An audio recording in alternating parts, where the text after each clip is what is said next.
న్యాయాధిపతులు అనే గ్రంథాన్ని మనం నేర్చుకుంటూ ఉన్నాం. మొట్టమొదటి న్యాయాధిపతి ఓత్నీయులు, యోధా గోత్రానికి చెందిన వాడు. అరామ్నాహారాయిము రాజైన కుషాన్ రిషాతాయిము ను ఓడించి ఇశ్రాయేలీలకు నెమ్మది కలగజేశాడు. దేవుని పరిశుద్ధాత్మ అతనికి సహాయం చేసింది. దేవుని పరిశుద్ధాత్మ అతనికి సహాయం చేసింది. ఆ తర్వాత ఇశ్రాయేలీలు మరలా తప్పిపోయారు. న్యాయపతుల గ్రంథం 3వ అధ్యాయము 12వ వచనంలో ఈ మాట చదువుతాం మనం. ఇశ్రాయేలీలు మరలా యెహోవా దృష్టికి దోషులైరి గనుక వారు యెహోవా దృష్టికి దోషులైనందున యెహోవా ఇశ్రాయేలీలతో యుద్ధం చేయుటకు మోయాబు రాజైన ఎగ్లోనును బలపరచెను.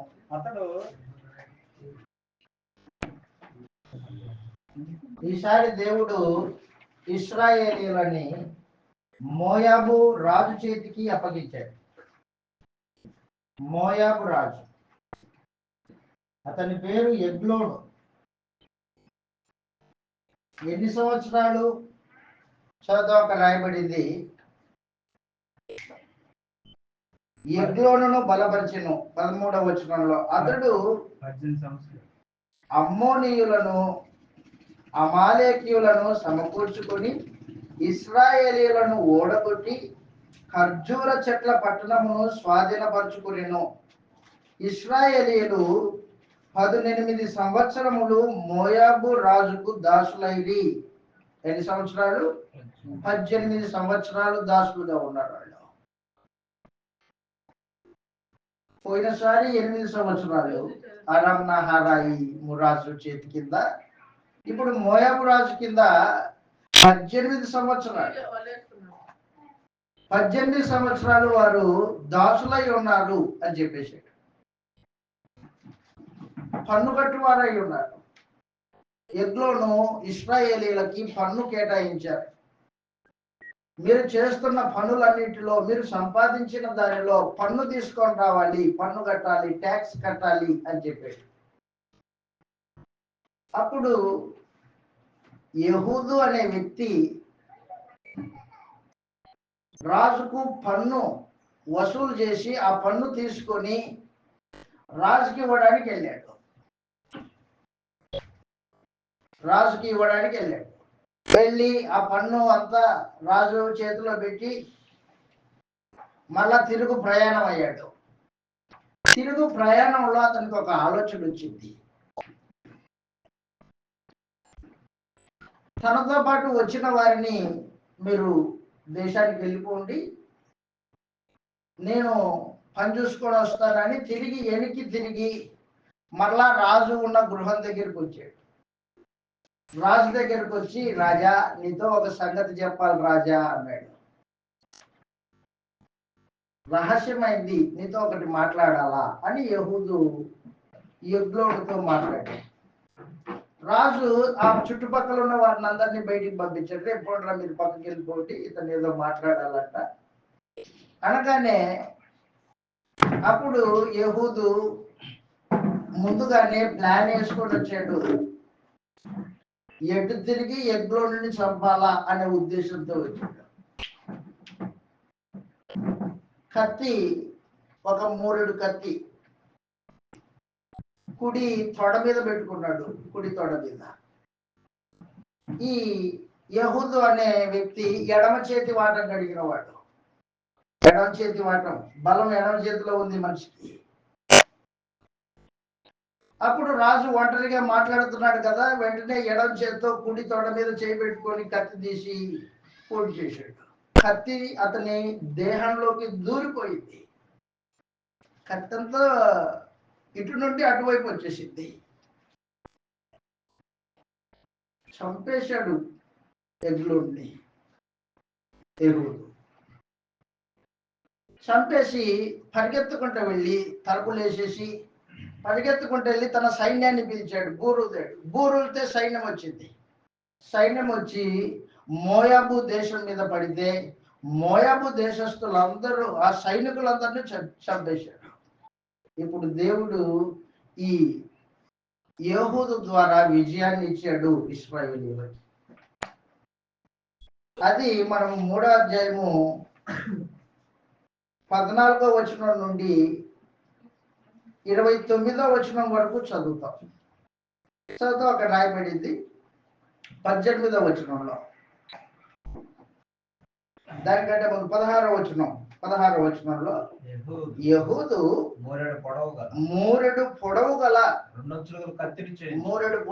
రెండంచుల గల కత్తిని చేయించుకొని తన వస్త్రంలో తన పొడి తొడ మీద దాన్ని కట్టుకొని ఆ కప్పము మోయాబు రాజు అయిన ఎగ్లోనుకు తెచ్చాడు. ఆ ఎగ్లోను బహుస్థూలకాయుడు అంటే లావు కలిగిన వాడు. యెహూదు ఆ కప్పం తెచ్చి ఇచ్చిన తర్వాత కప్పం మోసిన జనులను వెళ్ళనంపి గిల్గాల దగ్గర ఉన్న పెసీలీము వద్ద నుండి తిరిగి వచ్చి రాజా రహస్యమైన మాట ఒకటి నీతో ఒకటి చెప్పాలనుకుంటున్నాను. అతడు తన యొద్ద నిలిచిన వారందరూ ఎలుకలకి పోవు వరకు ఓరుకోమని చెప్పాను. యెహూదు అతని దగ్గరకు వచ్చినప్పుడు అతడు ఒక్కడే చల్లని మేడగదిలో కూర్చుండి యెహూదు నీతో నేను చెప్పవలసిన దేవుని మాట ఒకటి ఉన్నదని చెప్పగా అతడు తన పీట మీద నుండి లేచి అప్పుడు యెహూదు తన ఎడమ చేతిని చాపి తన కుడి తొడ మీద నుండి ఆ కత్తి తీసి కడుపు మీద అతను పిడియును కత్తి వెంబడి దూరగా ప్రభు కత్తిపైన కప్పుకొనినందున అతని కడుపు నుండి కత్తి తీయలేకపోయాడు. అది వెనక నుండి బయటకు వచ్చాడు. అప్పుడు యెహూదు పంచపాళిలోనికి బయలు వెళ్ళి తన వెనుకను ఆ మేడ గది తలుపు వేసి గడియ పెట్టి అతడు బయలు వెళ్ళిన తర్వాత ఆ రాజుదాసు లోపల వచ్చి చూడగా ఆ మేడ గది తలుపులు గడియలు వేసి ఉంటేను గనుక వారు అతడు చల్లని గదిలో చక్రవర్తికి పోయి ఉన్నాడని తాము సిగ్గువింతలు పడు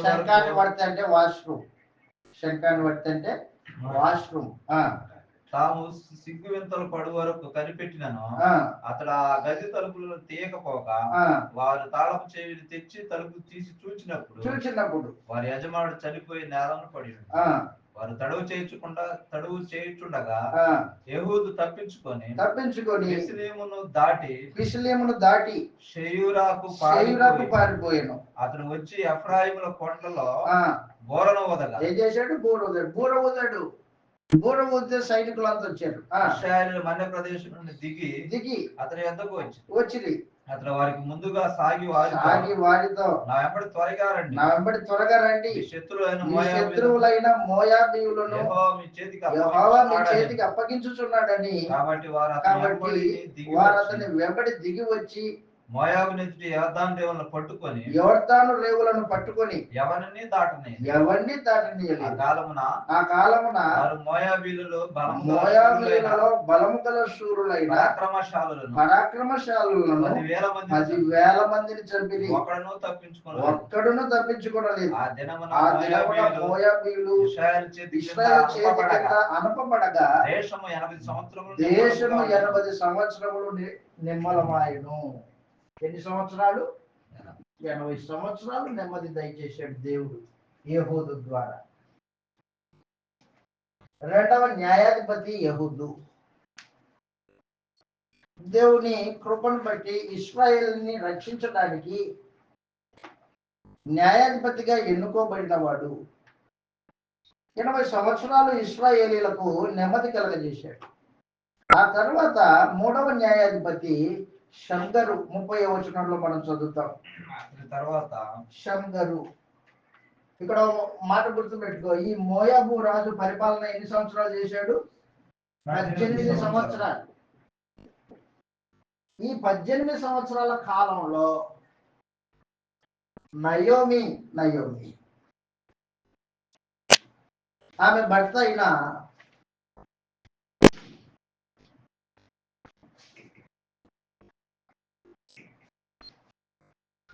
ఎలీమెలెకు తనకి 2 కుమారులు. ఒక కుటుంబము ఈ యెరూషలేములో ఉండకోకుండా ఏం చేశారంటే మోయాబు దేశానికి వలస వెళ్ళారు. మోయాబు దేశంలో రాజు పరిపాలన జరుగుతుంది కాబట్టి ఆ ప్రాంతం అంతా బాగా సమృద్ధిగా ఉంది కాబట్టి అక్కడికి వెళ్ళాడు. అక్కడికి వెళ్ళి కుటుంబాన్ని కాపాడుకుందామని ఎలీమెలెకు తన భార్యను 2 కుమారుల్ని యవన బిడ్డల్ని తీసుకొని పోయాడు. తీసుకొని పోతే అక్కడ ఎలీమెలెకు తన 2 కుమారులకి పెళ్లి చేశాడు. కనాను స్త్రీలను పెళ్లి చేశాడు. కనాను స్త్రీలని పెళ్లి చేశాడు. పెళ్లి చేస్తే దేవుడు కాలక్రమంలో ఎలీమెలెకు చనిపోయాడు. ఎలీమెలెకు కుమారులు 2 మహలోను కిల్యోను అనే వ్యక్తులు 2 చనిపోయారు. మహలోను అనేవాడు పెద్దవాడు, కిల్యోను అనేవాడు చిన్నవాడు. మహలోను యొక్క భార్య ఓర్ఫా, కిల్యోను యొక్క భార్య రూతు.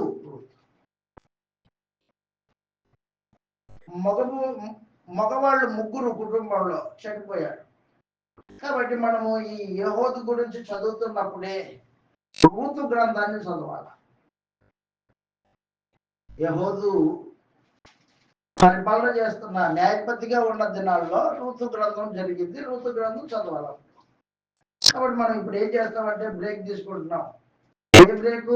న్యాయపతుల గ్రంథంతో బ్రేక్. రూతు గ్రంథానికి వచ్చాడు. రూతు గ్రంథంలో దేవుడు న్యాయాధిపతుల కాలంలో ఇశ్రాయేలీలకి రాజు లేడు. ఇశ్రాయేలీలు ఎవరికి ఇష్టం వచ్చినట్టు వాడు తన త్రోవల్ని ఏర్పాటు చేసుకుని దేవుణ్ణి విసర్జించాడు. రాజు లేకపోతే దేశం ఎట్లుంటుంది? అల్లకల్లోలంగా ఉంటుంది. నడిపించే నాయకుడు లేకపోతే ప్రజలు ఎట్లుంటారు? సంపూర్ణంగా పాడైపోయిన సమాజం అది. పాడైపోయిన సమాజంలో దేవుని ధర్మశాస్త్రాన్ని అనుసరించి బ్రతకాలన్న ఒక కుటుంబం ఉంది. ఆ కుటుంబము ప్రత్యేకించి నయోమి కుటుంబం. నయోమి ఎలీమెలెకు యొక్క భార్య. చదువుతాం రూతు గ్రంథం 1వ అధ్యాయం 1వ వచనంలో. రూతు గ్రంథం చదువుతాం ఇప్పుడు. న్యాయాధిపతులు ఏలిన దినములందు దేశములో కరువు కలగగా యోదా బెత్లెహేము నుండి ఒక మనుషుడు తన భార్యను తన ఇద్దరు కుమారులను వెంటబెట్టుకొని మోయాబు దేశమునకు కాపురముండడానికి వెళ్ళాడు. ఆ మనుషుని పేరు ఎలీమెలెకు. అతని భార్య పేరు నయోమి. అతని ఇద్దరు కుమారుల పేరు మహ్లోను కిల్యోను. వారు యూదా బెత్లెహేము వారైన ఎఫ్రాతీయులు. వారు మోయాబు దేశానికి వెళ్ళి అక్కడ కాపురం ఉన్నారు. నయోమి పెనిమిటి అయిన ఎలీమెలెకు చనిపోయిన తర్వాత ఆమె ఇద్దరు కుమారులు నిలిచి ఉండిరి. వారు మోయాబు స్త్రీలను పెళ్లి చేసి తండ్రి చనిపోయిన తర్వాత బిడ్డలకు పెళ్లి చేసింది ఆమె. వారిలో ఒక దాని పేరు ఓర్ఫా, రెండవ దాని పేరు రూతు. వారు ఇంచుమించు 10 సంవత్సరాలు అక్కడ నివసించిన తర్వాత మహ్లోను కిల్యోను ఇద్దరును చనిపోయి కాగా ఆ స్త్రీ తాను కనిన ఇద్దరు కుమారులు తన పరిమితి లేనివానిదాయను. వారికి ఆహారం ఇచ్చుటకు యెహోవా తన జనులను దర్శించనని. అదనమాట. భర్త చనిపోయాడు, విధవరాలు, కొడుకులు చనిపోయారు, ఎవరే లేదు, ముసలాలు, కోడళ్ళు 2 ఉన్నారు. అమ్మా నా మాట్లాడండి, మీరు మీ తండ్రుల ఇంటికి వెళ్ళండి అని చెప్పేసింది నయోమి. మీరు మీ తండ్రుల ఇంటికి వెళ్ళండి. మీ తండ్రుల ఇంటికి వెళ్తే మీకు ఇష్టం వచ్చిన వారిని పెళ్లి చేసుకోవడానికి అవకాశం ఉంటుంది. నాతో పాటు వస్తే నా దేశంలో ధర్మశాస్త్రం అనే నిబంధన ఉంది. ఎవరిని పడితే వారిని పెళ్లి చేసుకోవడానికి నా దేశంలో అవకాశం లేదు. ఒకవేళ మీకు పెళ్లి చేసుకోవాలన్న ఆలోచన ఉంటే మళ్ళా నా గర్భాన పిల్లలు పుట్టే అవకాశము లేదు. నా దేశంలో యవ్వనస్తురాళ్ళు పెళ్లి చేసుకోవాలంటే ఒక నిబంధన ఉంది, ఒక కట్టుబాటు ఉంది. నిజానికి వారి మధ్యలో ఉన్న బాంధవ్యము, ప్రేమ, అనురాగము నేటికి కనిపించదు, నేటికి కూడా కనిపించదు. అత్త కోడళ్ళని కూతుళ్ళుగా భావించి చూసుకుంటుంది, కూతుళ్ళుగా భావిస్తుంది. కోడళ్ళు కూడా అత్తని అత్తగా భావించరు, తల్లిగా భావిస్తారు. నేడు సమాజంలో నేటికి క్రీస్తు ప్రభు సంఘంలో కూడా అత్త కోడల మధ్యలో ఇటువంటి బాధలు చూడలేదు. నేను చూడలేదు, మీరు చూసిండొచ్చు. అనురాగం కలిగిన అత్త కోడలు అన్యజనురాలని పెళ్లి చేసుకున్న తర్వాత ఇంటి వాతావరణంలో, నయోమి యొక్క ఇంటి వాతావరణంలో భక్తి తాండవించేది, ధర్మశాస్త్రానుసారంగా జీవిత విధానం ఉండేది నయోమి యొక్క కుటుంబంలో. అప్పుడు ఆ కోడళ్ళు ఆ వాతావరణంలో పెరిగిన వారై అతని తల్లిగా భావించి అనురాగంతో చూసుకునేవాడు. ఒకరినొకరు క్షేమాభివృద్ధి కలగజేసుకునేవాళ్ళు, ప్రేమ కలిగిన వాళ్ళు. ఇప్పుడు అత్త మాట్లాడుతుంది, కుమార్తెలాగా మీరు మీ దేశానికి, మీ తండ్రి ఇంటికి వెళ్ళిపోండి, మోయాబ్ దేశానికి వెళ్ళిపోండి.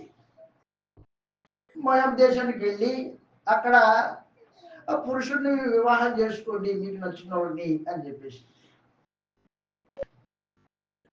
ఆ కోడళ్ళు ఇద్దరు అత్తని పట్టుకొని కౌగిలించుకొని ఏడ్చుకుంటూ కన్నీళ్లు కాచుకుంటూ మేము వెళ్ళాము ఇద్దరు మేము వెళ్ళామని చేసేసారు. ఓర్ఫా అలాగే మాట్లాడింది, రూతు కూడా అలాగే మాట్లాడింది. మొదట్లో మేము వెళ్ళాం, నీతో పాటు ఉంటాం, నిన్ను చూసుకుంటాం. అమ్మమ్మ అది కాదు, నా మాట వినండి, నీ క్షేమం గురించి ఆలోచన చేస్తున్నాను. నేనైతే ముసలిదాన్ని, నాకు క్షేమం కలుగుతుందన్న ఆశ కూడా లేదు నాకు. మీరు మీ ఇంటికి వెళ్ళండి, మీ తల్లిదండ్రులు చెప్పినట్టు ఇంకొక వ్యక్తిని వివాహం చేసుకోండి అని చెప్పేసిందా. వివాహం చెబితే పలుమార్లు బతిమలాడింది కోడళ్ళని. వెళ్ళమంటే వెళ్ళమంటున్నారు వాళ్ళు. బతిమలాడితే పెద్ద కోడలు ఓర్ఫా తిరిగి తన స్వదేశానికి వెళ్ళింది. రూతు ఉంది ఒకటి, చిన్న కోడలు, కిలియోని యొక్క భార్య. ఈమె తన స్వదేశానికి వెళ్ళడానికి ఇష్టపడలేదు. ఏమ్మా, మీ తోడుకోడలు అక్క వెళ్ళిపోయింది, నువ్వు కూడా పోమ్మా అని చెప్పింది నయోమి. నేను వెళ్ళను. ఉన్నతమైన తీర్మానం చేసుకుంది రూతు, ఉన్నతమైన తీర్మానం. నీ దేవుడే నా దేవుడు, నీ జనమే నా జనం. నువ్వు ఎక్కడ పాతి పెట్టబడతావో నేను అక్కడ పాతి పెట్టబడతా, అంతే. నా తల్లిదండ్రులు కాదు ఇక మీదట. వివాహ బాంధవ్యానికి సంపూర్ణమైన అర్థముతో కూడిన జీవితం జీవించింది రూతు.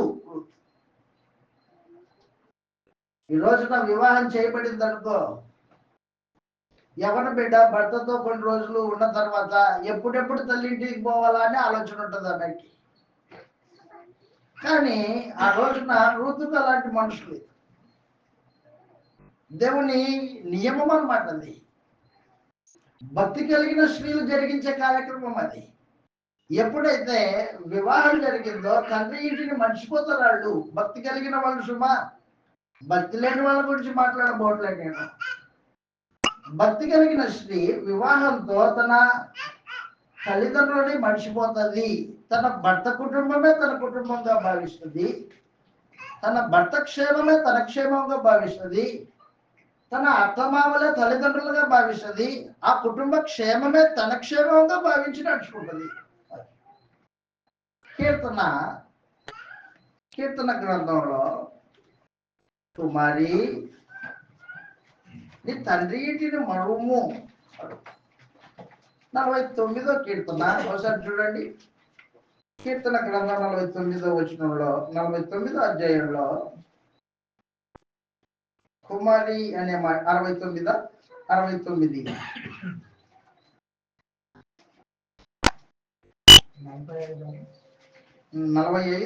కీర్తన 45వ కీర్తన 10వ వచనంలో ఈ మాట రాయబడింది. 10వ వచనంలో కుమారి ఆలకించుము, ఆలోచించి చెవియొగ్గుము, నీ స్వజనమును నీ తండ్రి ఇంటిని మరువుము, ఈ రాజు నీ ప్రభువు, అతడు నీ సౌందర్యమును కోరినవాడు, అతనికి నమస్కరించుము. అదనమాట. కుమారి నీ తండ్రి ఇంటిని మరువుము అని చెప్పేశాడు గ్రంథంలో. మనందరికీ తెలిసినట్టు అబ్రహాం భార్య శారా తల్లి. శారా పెళ్లి అయింది మొదలు, మళ్ళా తన సొంత కుటుంబం గురించి ఆలోచన చేయలేదు ఆ తల్లి. తన భర్త యొక్క అడుగుజాడల్లో నడిచింది. మహానుభావురాడు. ఆత్మ సంబంధంగా ఈ రోజున మనకు ప్రత్యేకించి స్త్రీలైన ప్రతి వారికి ఆమె మాదిరికరంగా ఉంది. 2, అబ్రహాం యొక్క కోడలు ఇస్సాకు భార్య రెబెకా పెళ్లి కుమారుణ్ణి చూడలేదు, దేవుని మీద విశ్వాసం ఉంచింది. దేవుడి మీద విశ్వాసం ఉంచి ఇస్సాకుతో వివాహము బాంధవ్యం ఏర్పాటు చేసుకుంది. వివాహం అయ్యింది మొదలు చనిపోయేంత వరకు తండ్రి ఇంటికి వెళ్ళింది కాదు.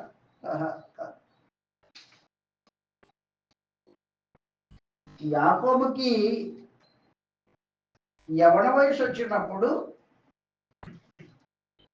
ఏశావు యాకోబుని చంపడానికి ప్రయత్నం చేసినప్పుడు, యాకోబు ఇట్లా నాయన, నీవు మీ మామ ఇంటికి వెళ్ళు, మా ఇంటికి వెళ్ళు అని చెప్పింది. అప్పుడు జ్ఞాపకం చేసుకుంది, కానీ తన కొడుకుని పంపించింది, కానీ తాను వెళ్ళింది కాదు. భక్తి కలిగిన స్త్రీల జీవితాన్ని నయోమి తన కోడలకు చెప్పంగా విన్న రూతు ఆ రీతిగా తను ఉండాలని నిర్ణయం తీసుకుందై ఉంది. రూతు, నీ జనమే నా జనం, నీ దేవుడే నా దేవుడు. నువ్వు ఎక్కడ బాధ పెట్టబడతావో నేను అక్కడ బాధ పెడతా. గుర్తుపెట్టుకో, నన్ను విడిచిపెట్టిపో అని నువ్వు ఎన్నడే చెప్పొద్దు. నన్ను విడిచిపెట్టిపో అని చెప్పొద్దు. చదువుతా మాటలు ఎంతో ఉన్నతంగా ఉంటాయో. భక్తి కలిగిన స్త్రీలను మాదిరికరంగా పెట్టుకున్నది రూతు. అన్య జనులు అయినప్పటికీ నిబంధన జనులతో బాంధవ్యము ఏర్పాటు చేయబడినప్పుడు నిబంధన జనుల మధ్యలో ధర్మశాస్త్రాన్ని అనుసరించి నడుచుకుంది. రూతు గ్రంథము 1వ అధ్యాయము 17 నుంచి చదువుతాం. ఆమె ఇదిగో నీ తోడికోడలు అన్య జనుల యొద్దకును తన దేవుని యొద్దకును పోయినదే, తిరిగిపోయినదే. నీవును నీ తోడకోడలి వెంబడి వెళ్ళుమని, నీ తోడకోడలితో పాటు వెళ్ళిపోమ్మా. అందుకు రూతు నా వెంబడి రావద్దని, నన్ను విడిచిపెట్టుమని, నన్ను బతిమలాడుకొనవద్దు. నీవు వెళ్ళు చోటకే నేను వచ్చేదను, నీవు నివసించిన చోటనే నేను నివసిస్తాను. నీ జనమే నా జనం, నీ దేవుడే నా దేవుడు. నీవు మృతి పొందు చోటనే నేను మృతి పొందుతాను. అక్కడ బాధ పెట్టబడుతుంది. ఉన్నతమైన తీర్మానం, మరణము తప్ప. బట్టలేడు విధవరాలైంది ఇప్పుడు యవన స్త్రీ. ముసలితనంలో ఉన్న తన అత్త క్షేమం గురించి ఆలోచన చేసింది. ఈ ముసలామె ఒక తల్లిగా కోడలి క్షేమం గురించి ఆలోచించింది. అమ్మా ఇంకోతన్ని పెళ్లి చేసుకో, నీ క్షేమం కొరకు చెప్తున్నాను తల్లి అని చెప్పింది ఆమె. ఒకరినొకరు ప్రేమ కలిగి అనురాగం కలిగి క్షేమం గురించి ఆలోచన చేసిన జీవితాలు వారివి జీవితాలు. ఇశ్రాయేలీల మధ్యలో రాజు లేని కాలంలో, అల్లరి జనాంగం ఉన్న కాలంలో మధురమైన ప్రేమ కలిగిన కుటుంబం ఉంది. ధర్మశాస్త్రాన్ని అనుసరిస్తే ఉన్నతమైన కుటుంబాలు ఏర్పడతాయని దేవుడు రుజువు చేయడానికి రూతు గ్రంథాన్ని ఏర్పాటు చేసి పెట్టాడు అనమాట. రూతు గ్రంథం ఎందుకు రాయబడింది? ధర్మశాస్త్రం అనే నిబంధనను అనుసరించి బ్రతికితే కుటుంబాలు మధురమైన ప్రేమ కలిగిన అనురాగం కలిగిన కుటుంబాలుగా వృద్ధి పొందుతాయి. కావాలంటే చూడు, నయోమి కుటుంబం, నయోమి రూతు యొక్క కుటుంబం. ఇది మొదటిది గ్రంథం యొక్క ఉద్దేశం. అది రెండవది, దేవుడు రూతు యొక్క భక్తిని మెచ్చి యేసుక్రీస్తు వారి వంశావళిలో ఈమెకు ఒక పాత్రను అనుగ్రహించాడు రూతుని. యెహోషువ గ్రంథంలో రాహాబు అనే వేశ్య ఏ విధంగా మారుమనిషి పొంది తన జీవితాన్ని ఇశ్రాయేలీలతో బాంధవ్యం కలిగి ఉండాలని కోరుకుందో, అప్పుడు దేవుడు ఆమె విశ్వాసాన్ని చూచి యేసు ప్రభు యొక్క వంశావళిలో ఆమెకు పాత్ర ఎలాగిచ్చాడో అలాగుననే ఈమెకు పాత్ర ఇచ్చాడు. మత్తయి సువార్త 1వ అధ్యాయం. యేసుక్రీస్తు వారి వంశావళిలో తనకు ఒక స్థానమును లిఖింపబడింది. ఉన్నతమైన స్త్రీ, యవనస్తురాలు, భక్తి కలిగింది.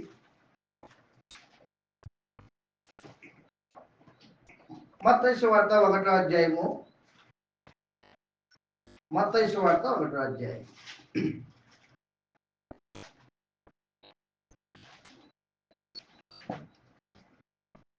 మత్తయి సువార్త 1వ అధ్యాయము 5వ వచనంలో ఈ మాట రాయబడింది. నయస్సోను సల్మానును కనెను. రాహాబు ఎవరిని వివాహం ఆడింది? సల్మానును. మనం చూసాం నిన్నటి దినమున.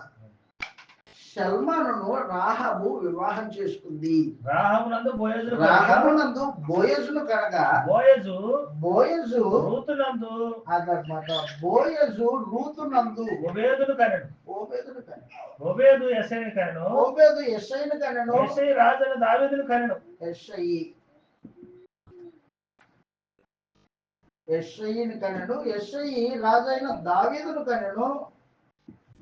దావీదు సంతానం నుండి వచ్చిన వాడు యేసుక్రీస్తు. యేసుక్రీస్తు దేవుని కుమారుడు. ఇశ్రాయేలీయుల రాజు. ఇశ్రాయేలుని ఏలబోయేవాడు. మానవ జాతికి రక్షణను దయచేసేవాడు ప్రభువు యేసు. మనుషుల పాపముల కొరకు ప్రాణం పెట్టడానికి భూమి మీదకి వచ్చిన వాడు ప్రభువు యేసు. యేసుక్రీస్తు వారిని దేవుడు భూమి మీదకి పంపించేటప్పుడే ముందుగానే ఎవరి సంతానం గుండా రావాలో, ఆ సంతానంలో ఎవరికి స్థానం ఇయ్యాలో ఎదిగిన వాడై రూతు కూడా ఒక స్థానం ఇచ్చాడు. ఉన్నతమైన జీవితం. ఇశ్రాయేలు రాడా? ఇశ్రాయేలు రాడు కాదు. మోయాబు శ్రీ, కనాను శ్రీ అని చెప్పేశాడు. మోయాబు రాడు అని చెప్పాడు. ఆమె ఎప్పుడైతే వివాహం బాంధవ్యము ఇశ్రాయేలుతో ఏర్పాటు చేసుకుందో అప్పటి నుంచి తన కుటుంబాన్ని, భౌతికమైన కుటుంబాన్ని విడిచిపెట్టేసింది.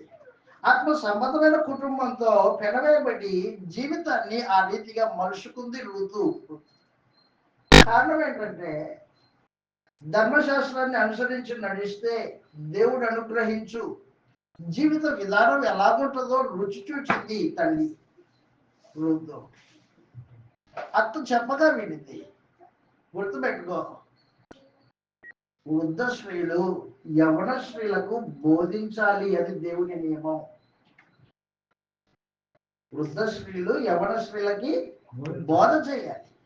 ఏమ్మా, నీ భర్తతో ఇలా ఉండు, నీ భర్తని నీ పిల్లల్ని ప్రేమించు, ఇదిగో ఇలా చేస్తే ఈ తప్పిదం జరుగుతుంది, జాగ్రత్త అని వృద్ధ స్త్రీలు యవన స్త్రీలకి బోధించాలి. యవన స్త్రీలు వృద్ధ స్త్రీలు బోధిస్తూ ఉంటే వినాలా? నువ్వేది నాకు చెప్పేది అనకూడదు. బాధిస్తున్నాళ్ళు నీ జీవితం వేరే, మీ ఆయన వేరే, నా ఆయన వేరే, అది కాదు. విను జాగ్రత్తగా, విను జాగ్రత్తగా. దేవుడి నియమం అది. అలా చెబుతూ ఉండగా నయోమి చెబుతూ ఉంటే రూతు భక్తి పరుల యొక్క జీవితాలని విన్నది. సొంతం ఇలా రాయబడింది క్రొత్త నిబంధనలో. శారా యొక్క జీవితము, రెబెకా యొక్క జీవితము ఆమెకు మాదిరికరంగా ఉన్నట్టు మనం చూస్తాం. పేతురు గారు రాసిన మొదటి పత్రిక 3వ అధ్యాయంలో,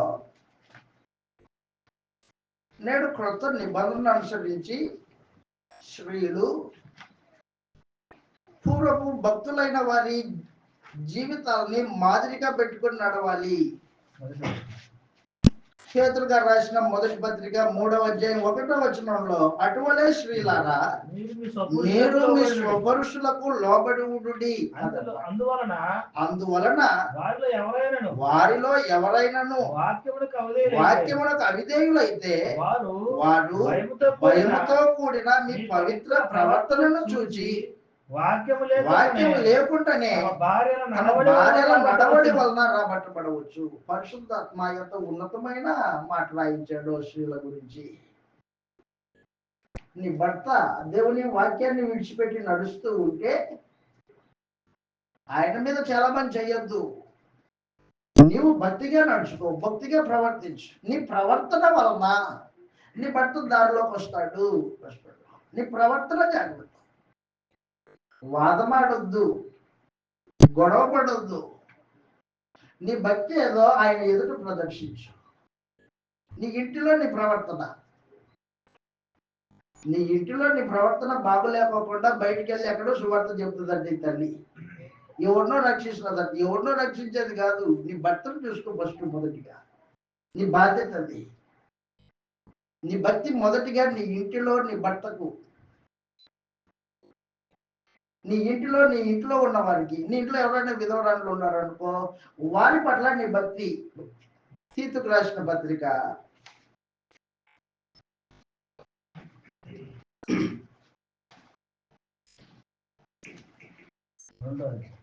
2వ అధ్యాయంలో 3 నుంచి 5 వచనాలు ఇలా రాయబడ్డాయి. దానికంటే ముందు తిమోతికి రాసిన మొదటి పత్రిక 5వ అధ్యాయంలో, యవన స్త్రీలు వృద్ధ స్త్రీలు ఇంట్లో ఉంటే వారికి పరిచర్య చేయాలంట. వారి పనుల్లో సహకరించాలి అని చెప్పేశాడు. భక్తి మొదటిగా నీ ఇంట్లో. తిమోతికి రాసిన మొదటి పత్రిక 5వ అధ్యాయం 3వ వచనం నుండి, నిజముగా అనాథలైన విధవలాంటి ఎవరైనా ఉంటే వారిని సన్మానించుము. అయితే ఏ విధవరాలికైనాను పిల్లలు కాని మనవలు కాని ఉండిన ఎడల వీరు మొదట తన ఇంటి వారి ఎడల భక్తి కనపరచుటకు, తమ తల్లిదండ్రులకు ప్రత్యుపకారం చేయుటకును నేర్చుకునవలెను. ఇది దేవుని దృష్టికి అనుకూలమై ఉన్నది అన్నమాట. నీ ఇంట్లో విధవనాలు ఉంటే బిడ్డగా నీ బాధ్యత వారికి వారి ఇబ్బందుల్లో సహాయం చేయాలి. వాళ్ళకి పనులు చేయాలి, పరిచయం చేయాలి. 6వ వచనంలో సుఖభోగములు యందు ప్రవర్తించినది, విధవరాల గురించి చెప్పాడు లేండి. సుఖభోగములు యందు ప్రవర్తించినది బ్రతుకుచుండి చచ్చింది. విధవరాళ్ళు సుఖభోగముల యందు ప్రవర్తిస్తే అది బతికిందైనా చచ్చిందాంతో లెక్క అని చెప్పాడు దేవుడు. తీతుకు రాసిన పత్రిక 3వ అధ్యాయం 2వ అధ్యాయం తీతుకు రాసిన పత్రిక 2వ అధ్యాయం వృద్ధ స్త్రీలు ఎలా ఉండాలో చెబుతూ 2వ అధ్యాయము 3వ వచనము, అలాగుననే వృద్ధ స్త్రీలు కొండకత్తులను మిగుల మద్యపానాసక్తులై ఉండక ప్రవర్తన యందు భయభక్తులు గలవారై ఉండిన ఎడల ఉండవలెననియు దేవుని వాక్యము దూషింపబడకుండానట్లు యవన స్త్రీలు తమ భర్తలకు లోబడి ఉండి తమ భర్తలను శిశువులను ప్రేమించు వారును స్వస్థబుద్ధి గలవారును పవిత్రులను ఇంట్లో ఉండి పని చేసుకునే వారును మంచివారునై ఉండవలనని బుద్ధి చెప్పుచు మంచి ఉపదేశం చేయవారు బోధించు. ఎవరు బోధించాలి? వృద్ధశ్రీ బోధించాలి. ఎవరికి? యవనశ్రీకి మంచి ఉపదేశం చేయాలి. ఒకటి. రెండవది, అమ్మా నీ భర్తను బాగా ప్రేమించు, నీ భర్తకు లోపడి ఉండు, నీ పిల్లల్ని ప్రేమించు అని చెప్పాలి. వృద్ధులు యవనశ్రీలో చెప్పాలి. అది దైవటీకం. ఆ రోజున శారా తల్లికి అత్త ఉన్నట్టు మనం చెప్పబడలా, కానీ శారా తన భర్తను గౌరవించి తన భర్తకు లోబడి తన భర్త ఏ దేవుని యందు విశ్వాసం ఉంచిందో, ఆ భర్త ఏ దేవుని మార్గాన్ని అనుసరిస్తున్నాడో ఆ మార్గంలో నడుచుకుంది శారమ్మ. పేతురు గారు రాసిన మొదటి పత్రిక 3వ అధ్యాయంలో 3వ అధ్యాయం మనం ఇందాక చదివినట్టు 2వ వచనంలో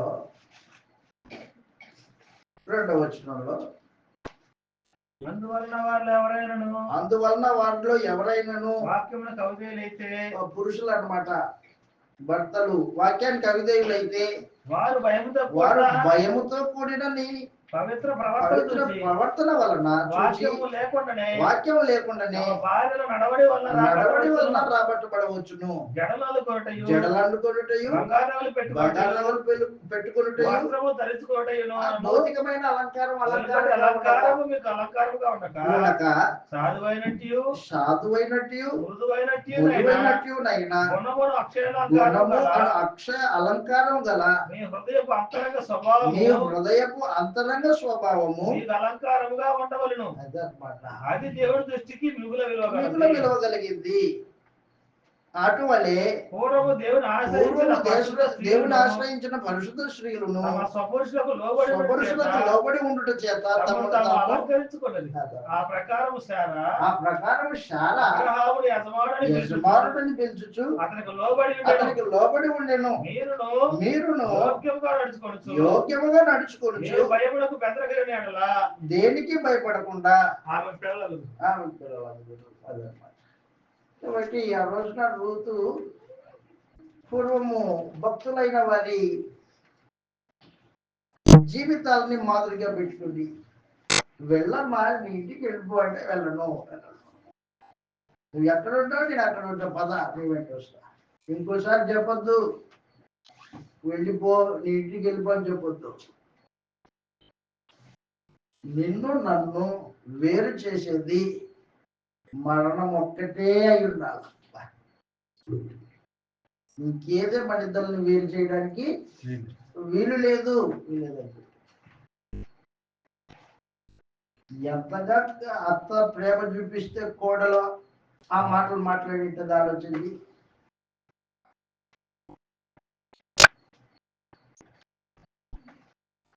కాబట్టి దయచేసి గుర్తుపెట్టుకో, రూతు గ్రంథం మనం చదువుతున్నప్పుడు రూతు యొక్క జీవితము అలాగుననే ఆ తర్వాత వచ్చే బోయజు యొక్క జీవితము ఉన్నతమైన జీవితం. బోయజు యవనస్తుడు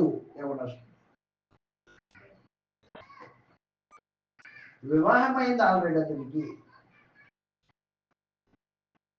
యవనస్తుడు.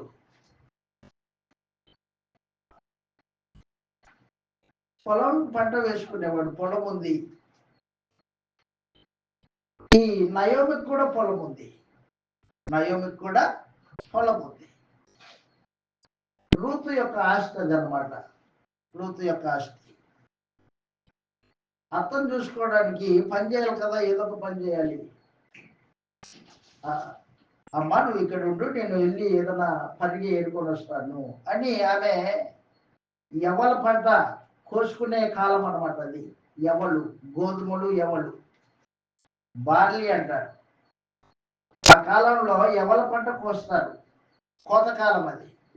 ఆ సమయంలో ఈమె ఏం చేసిందంటే రూతు ఒక పొలంలోకి వెళ్ళి పరిగె ఏరుకుంటూ ఉంది. పనిచేసే వాళ్ళు పనిచేస్తూ ఉంటే వాళ్ళ వెనకాల పరిగె ఏరుకుంటుంది. వాళ్ళు విడిచిపెట్టి ఏరుకుంటుంది. ఒక చిన్న బట్టలో గుడ్డలో. బోయజు వచ్చాడు, పొలం యజమాని బోయజు వచ్చి పని చేస్తున్న దాసుల్ని పలకరించాడు. ఎవడు పలకరించాడు? వందనాలు చెప్పాడు. యెహోవా దేవుడు మిమ్మల్ని దీవించును గాక అని చెప్పి. పలకరింపు కూడా దీవెన వచనమే అన్నమాట. బోయేజు ఆ పలకరింపు విన్న దాసులు పనిచేసేటోళ్ళు వాళ్ళు కూడా తిరిగి యజమానుని ఆశీర్వదించారు. యెహోవా వల్ల నీవు ఆశీర్వాదం పొందువు కాక అని వాళ్ళు ఆశీర్వదించారు. మాట్లాడితే ఆశీర్వచనమే.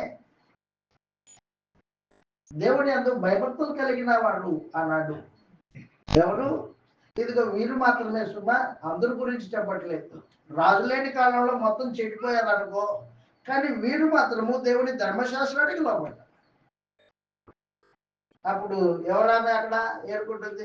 ఆమె నయోమి యొక్క కోడలండి. అవునా? పిలిచాడు, ఇట్లా అమ్మా,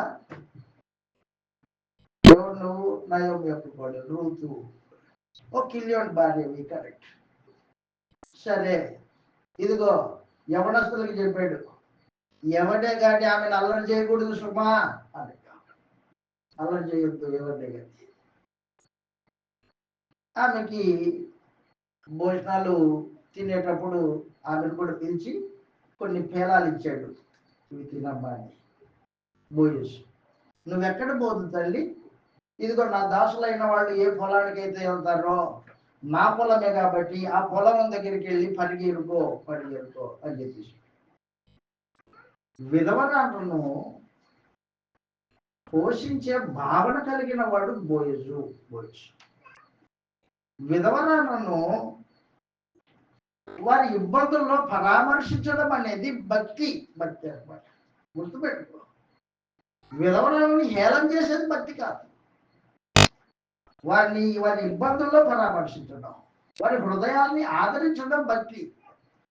ఆ రోజు బోయజు విధవరాలని చెత్త చేర్చుకున్నాడు, ఆదరించాడు. ఎక్కడ పోదు తల్లి, ఇక్కడే పని చేసుకో అని చెప్పేసి.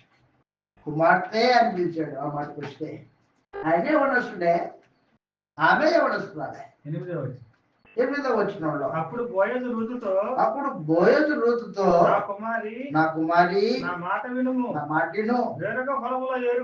వేరొక పొలంలో ఏరుకోవడానికి పోవద్దు, దీన్ని విడిచిపోవద్దు. ఇచ్చట నా పనికత్తెల యొద్ద నిలకడగా ఉండుము. వారి కోయు చేలను కనిపెట్టి వారిని వెంబడించుము. నిన్ను ముట్టకూడదని యవనస్తులకు ఆజ్ఞాపించి ఉన్నాను. నీకు దాహమైనప్పుడు పోయి పనివారి చేతిన నీళ్లు తాగుము అని చెప్పాను. కాబట్టి దయచేసి గుర్తుపెట్టుకో, అపవిత్రమైన చూపు చూసిన వాడు కాదు బోయజు. హృదయంలో చెడుతనం లేని వాడు బోయజు. విధవరాలను ఆదరించే గుణం కలిగిన వాడు, భక్తి కలిగిన వాడు బోయజు. శాతం ఈరోజు క్రొత్త నిబంధనలో యవనస్తుల విషయంలో ఎలా ఉండాలో గ్రంథం చెప్పింది. తిమోతికి రాసిన మొదటి పత్రికలో 5వ అధ్యాయం 1వ వచనంలో, తిమోతికి రాసిన మొదటి పత్రిక 5వ అధ్యాయం, వృద్ధుని గద్దెంపక తండ్రిగా భావించి అతన్ని హెచ్చరించుము. అన్నదమ్ములని యవనస్తులని, తల్లులని వృద్ధ స్త్రీలను, అక్క చెల్లెలని పవిత్ర పూర్ణ పవిత్రతో యవ్వన స్త్రీలను సువార్తికుడు యవనస్తుడు తిమోతి. ఎఫెసు సంఘంలో సువార్త పని చేస్తున్నాడు తిమోతి. అక్కడ ఉన్న యవనస్తుల విషయంలో మాట్లాడాడు, యవనస్తుల విషయంలో చెప్పాడు. యవనస్తులు అన్నదమ్ములని భావించు తిమోతి. యవనస్తురాలని అక్క చెల్లెళ్ళు అనే భావన కలిగి ఉండు. అది కూడా ఎలాగూ పూర్ణ పవిత్రతతో మాట్లాడు అని చెప్పేసి. పూర్ణ పవిత్రత ఎక్కడి నుంచి వస్తుంది? హృదయంలో నుంచి వస్తుంది. హృదయంలో పవిత్రత ఉంటే నీ మాటలో పవిత్రత ఉంటుంది. హృదయంలో చెడుతనం కలిగిన వాడు మాటల్లో చెడుతనం ఉంటుంది, ప్రవర్తనలో చెడుతనం ఉంటుంది. హృదయం ప్రాముఖ్యమైంది. ఆ రోజున బోయజు హృదయము పవిత్రమైన హృదయం. కుమారి అని పిలిచాడు ఆమెని. కుమారి నువ్వు ఎక్కడ పోవద్దు అదనమాట. పిలుపులో పవిత్రమైన హృదయం కలిగిన పిలుపు అన్నమాట అది. తిమోతికి రాసిన 2వ పత్రికలో